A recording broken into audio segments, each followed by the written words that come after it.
Hola, ¿qué tal con todos? Voy a mostrar cómo importar datos de Excel a Minitab 21 para poder analizar datos. Lo que tenemos que hacer es solo copiar datos de Excel a Minitab. Entonces, primero debemos seleccionar los datos de nuestra hoja de cálculo. Para ello presionamos Control más E. Todos los datos están seleccionados.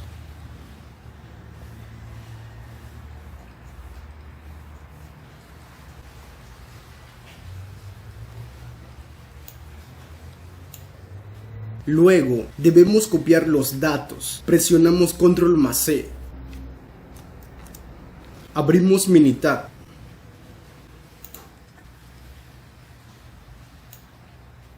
En la hoja de trabajo seleccionamos la primera celda.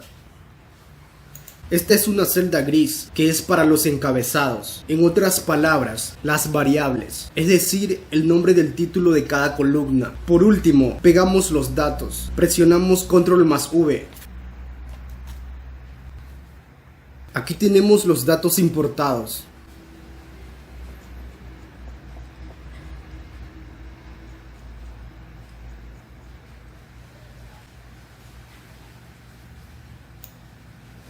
Aquí están los encabezados de cada columna. Y los primeros valores de datos en la fila 1.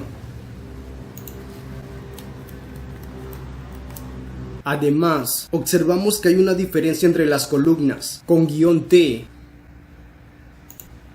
guión D, y las columnas que no incluyen guión T ni guión D. Esta columna que incluye guión T, el tipo de datos es texto.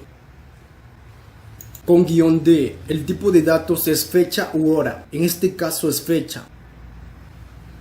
Y la columna que no incluye guión T ni guión D, el tipo de datos es numérico. Bueno, mi nombre es Jerry Rodríguez. Si te gustó el vídeo puedes darle like, compartir, comentar. También puedes darle un super gracias. Y te invito a que te suscribas a mi canal. Gracias.